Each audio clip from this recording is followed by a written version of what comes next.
tutti e benvenuti su Your Florentine Guide e su Florence City, la rivista su Firenze. Lo so, i medici sono un argomento trattato e ritrattato, però avevo voglia di raccontarvi anch'io la storia dei medici. Ora poi, da 3 o 4 anni è uscita anche la serie, che non sto qui a recensire perché ho visto 2 puntate e non sarebbe nemmeno giusto, e diciamo che non ho continuato a guardarla, diciamo solo questo, e dirò solo una bischerata su questa serie, non entro nei dettagli, una cosa personale. Richard Madden per me è Robb Stark. E non c'entra niente non può essere Cosimo il Vecchio, cioè proprio mi manda in confusione i neuroni questa cosa. Questo perché avesse visto il Trono di Spade. Va bene, comunque, sicuramente nel mio immaginario Cosimo il Vecchio non avrebbe mai avuto la faccia di Robb Stark o Richard Madden, ma per me ormai è Robb Stark lui. Scusate, questo... Ma torniamo a qualcosa di serio. Torniamo ai nostri viaggi nel tempo e questa volta vi porto nella Firenze di fine 1300. Andiamo! La città di Firenze, durante il 1200 e 1300, inizia a richiamare l'attenzione degli abitanti del contado, sia nobili che popolani. E tra questi c'è la famiglia Medici, che non aveva assolutamente né nobili origini né grandi ricchezze. Era una famiglia probabilmente di agricoltori proveniente dal Mugello. Difatti non conosciamo nemmeno l'origine dello stemma dei Medici. Ci sono varie teorie, tra le più strampalate, legate a leggende, legate a fatti accaduti. Non entriamo nemmeno questa volta nel dettaglio, ma la verità è che gli storici non conoscono l'origine dello stemma dei Medici. Perché?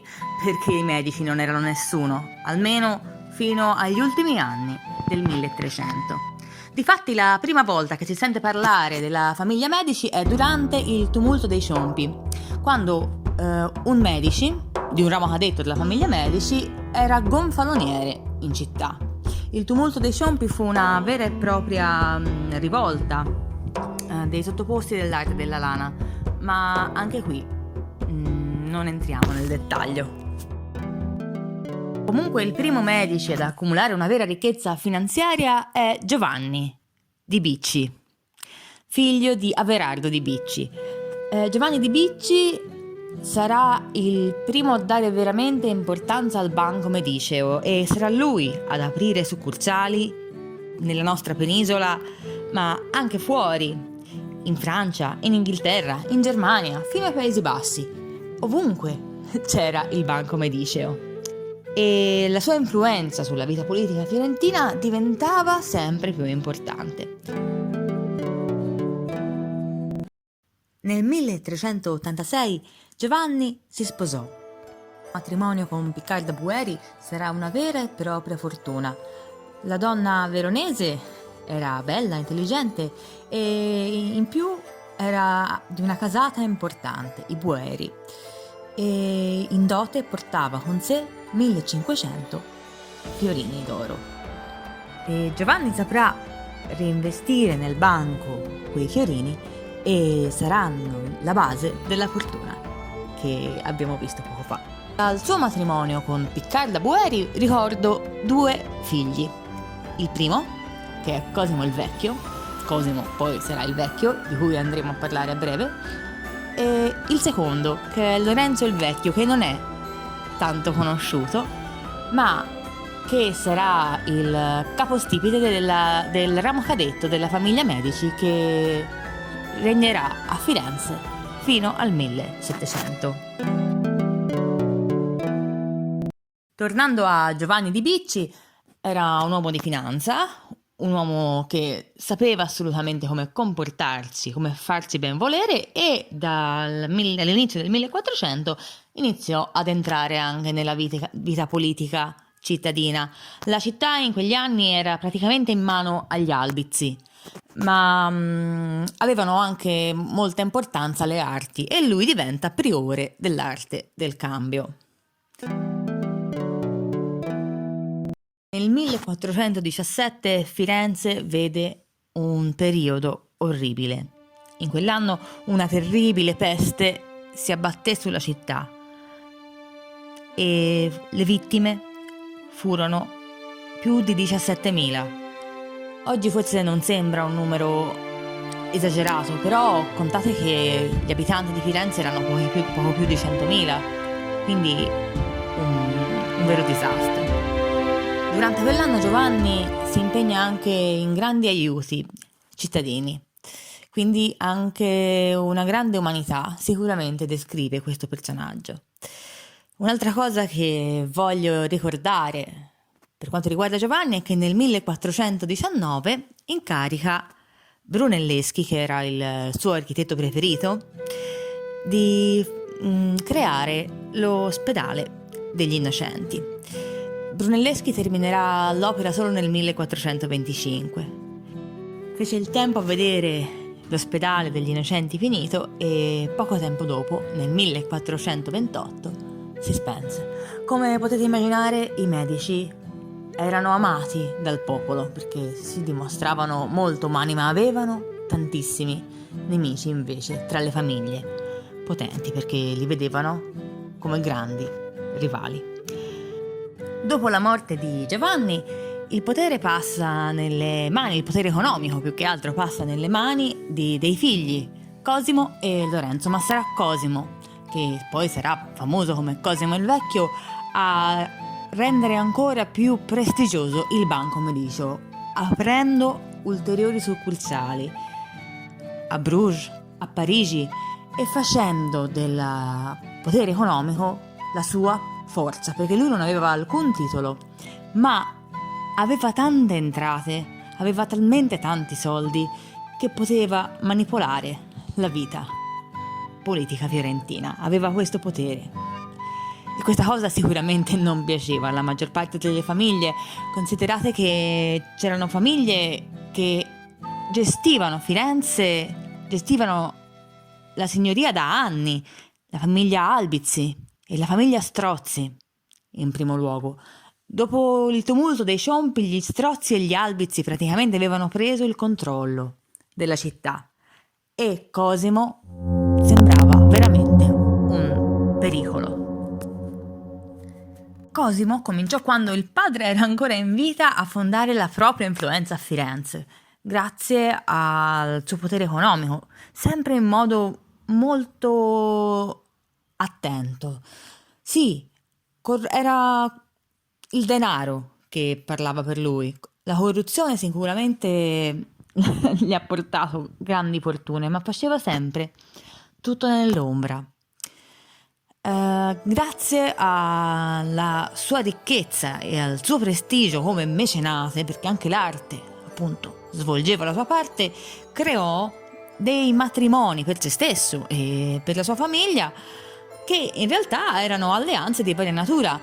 Diversi membri della famiglia medici si sposarono con donne di famiglie che avevano un buon nome ma che avevano perso il potere economico. Tra questi ricordiamo i Salviati, i Cavalcanti, i Tornabuoni e in particolare la moglie di Cosimo, contessina Bardi. La famiglia Bardi era una famiglia importantissima a Firenze, che fino a pochi anni prima era stata una delle famiglie più ricche della città, insieme alla famiglia Peruzzi. Però sono state completamente rovinate a livello economico da un prestito fatto al re d'Inghilterra, Edoardo III, che per finanziare una lunga guerra contro la Francia aveva chiesto appunto un prestito ai Bardi Peruzzi e loro si sono fidati, gli hanno dato una quantità di soldi incredibile che Giovanni Villani ricorda valea un reame e erano sicurissimi che il re, un re cristianissimo, gli avrebbe restituito i soldi. Ma la guerra non andò bene e alla fine Edoardo III si rifiutò di restituire i soldi, lasciando le due famiglie, Bardi e Peruzzi, praticamente in miseria. Dopo la morte del padre, Cosimo, con la moglie contessina, decide di costruire un vero e proprio palazzo Medici, un palazzo dedicato alla famiglia Medici. Anche per lui l'architetto preferito era il geniale Filippo Brunelleschi. Infatti Cosimo fu uno dei più importanti finanziatori per la realizzazione della cupola. Intanto Brunelleschi era impegnato in altri cantieri, sempre a servizio dei Medici, come per esempio la costruzione della Basilica di San Lorenzo. Per Palazzo Medici, Brunelleschi fece un progetto enorme, grandioso, che veramente avrebbe lasciato a bocca aperta tutta Firenze. E quando Cosimo lo vide pensò che fosse veramente troppo per lui, perché avrebbe dato noia sia all'aristocrazia fiorentina sia al popolo, come uno schiaffo in faccia alla miseria.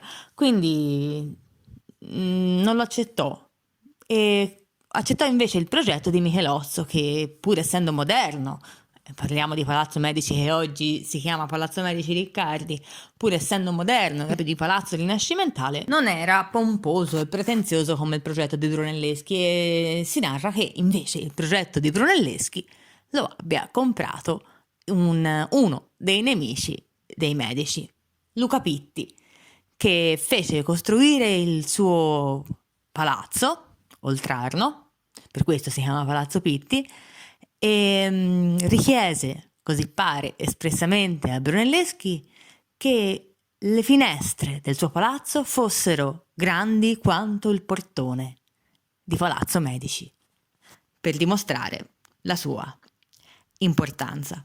In ogni caso, Palazzo Medici Riccardi fu forse la goccia che fece traboccare il vaso. Dette estremamente fastidio sia agli albizi che agli strozzi. Il palazzo aveva un aspetto importante, sì, ma modesto, e aveva una panca di via, ce l'ha ancora fuori. Lì il popolo poteva sedersi in attesa dei favori di Cosimo il Vecchio.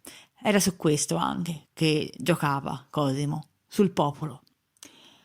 E a quel punto Cosimo sembrò veramente un pericolo e andava fermato. Rinaldo degli Albizi e Pallastrozzi erano pienamente convinti di dover eliminare in qualche modo Cosimo. Non era d'accordo però, sempre da parte dell'opposizione, Niccolò d'Auzzano, ma alla sua morte nel 1432 gli Albizi e gli Strozzi con un pretesto incarcerarono Cosimo. L'accusa era di aspirare alla dittatura. Fu rinchiuso nell'alberghetto, che si chiama così ma non ha niente a che fare con un albergo, è una cella minuscola che si trova nella torre di Arnolfo, in Piazza della Signoria. Per giorni e giorni rifiutò di mangiare il cibo che gli veniva offerto per paura di essere avvelenato, ma grazie al suo potere economico riuscì a corrompere la guardia e farsi portare del cibo da casa e anche ad ottenere delle comunicazioni da fuori. La sua era una condanna a morte, che però grazie a, le famiglie filomerice che simpatizzavano per i Medici ma che soprattutto non ne potevano più della grande influenza degli Albizi, la pena di morte di Cosimo fu commutata in esilio. E fu così che Cosimo fu esiliato. E così Firenze perde Cosimo il Vecchio, il capostipite della famiglia Medici, colui che viene ricordato anche come il pater patrie. Machiavelli nelle storie fiorentine ricorda questo momento così: rimasta Firenze vedova d'uno tanto cittadino e tanto universalmente amato, era ciascun sbigottito, e parimente quelli che avevan vinto e quelli che erano vinti temevano. Eh sì, perché anche chi aveva vinto sapeva di rimanere in mano agli Albizi. C'era da aver paura, se erano riusciti a sbarazzarsi di un personaggio così potente. Ma la storia di Cosimo il Vecchio non finisce qui. Tornerà trionfante, ma questa cosa ve la racconto un'altra volta. Grazie per avermi seguito, grazie per avermi sopportato talvolta Vi saluto, lasciatemi un like e se vi va iscrivetevi al canale. Un saluto da Eleonora di Your Florentine Guide.